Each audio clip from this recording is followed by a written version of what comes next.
Millionaire thought his daughter was blind, but the maid discovered the truth. The Peterson mansion was the kind of place people slowed their cars to stare at. Marble pillars, chandeliers that sparkled even from the driveway, and a garden trimmed to perfection. Inside lived Daniel Peterson, a self-made millionaire who believed money could solve just about anything. Except, of course, his daughter's blindness. 8-year-old Emily had been diagnosed at the age of 4.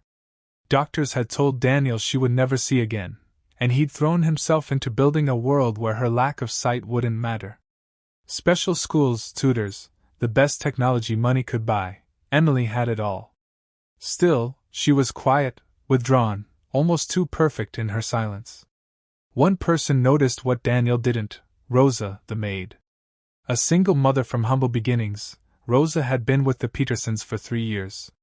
She adored Emily like her own.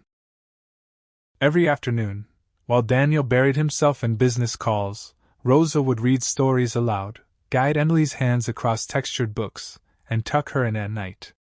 But Rosa began noticing strange things. Emily always turned her head toward the television when cartoons played. She reached for objects before Rosa placed them in her hands. Once, Rosa dropped a glass, and before it hit the floor, Emily flinched as if she had seen it fall.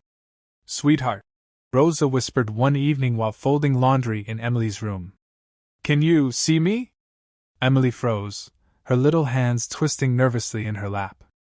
"Papa says I'm blind," she murmured. "So I don't tell anyone when I see shadows, or colors. If I do, they'll take me to more doctors. I hate doctors." Rosa's heart cracked wide open. The child wasn't blind, at least, not completely. She was living in fear of disappointing the father who wanted to fix her. The next day, Rosa gently tested Emily. She held up colored scarves, asked Emily to point. Without hesitation, the girl touched the right ones every time. "Why hide this, my love?" Rosa asked. "Because Papa works so hard," Emily whispered. "He'd be sad if he knew I wasn't the way he thinks. Maybe he wouldn't love me the same." That night, Rosa wrestled with a decision. Should she stay quiet to protect Emily's secret? Or tell Daniel the truth, risking her job and the fragile trust of the little girl? The turning point came on a rainy Saturday. Daniel, unusually home, invited Emily to sit in his study while he signed contracts. A vase of roses stood on his desk, bright red against the mahogany.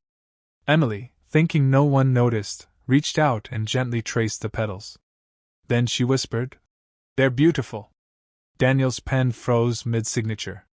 He lifted his eyes slowly. "What did you say?" Emily gasped, realizing her slip. She turned pale, trembling. Rosa stepped forward, courage pounding in her chest. "Mr. Peterson, Emily can see, at least some colors and shapes." "She's been too afraid to tell you." For a long moment, silence filled the room, broken only by the sound of rain against the windows. Daniel's face hardened. "Is this true?" he demanded. Emily's eyes welled with tears. "I didn't want to make you sad, Papa."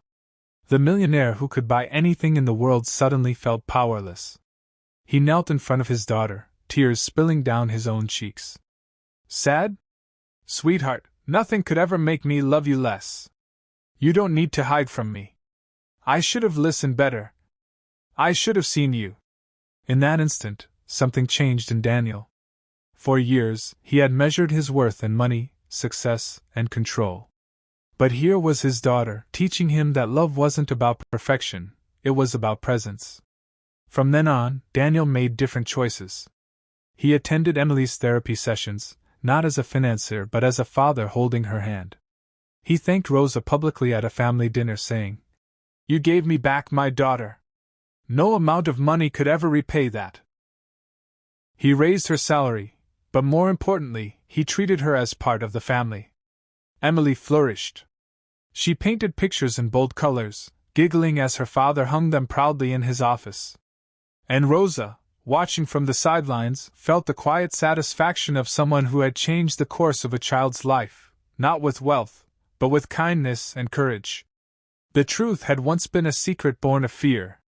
But when it finally came to light, it bound a family together in a way money never could.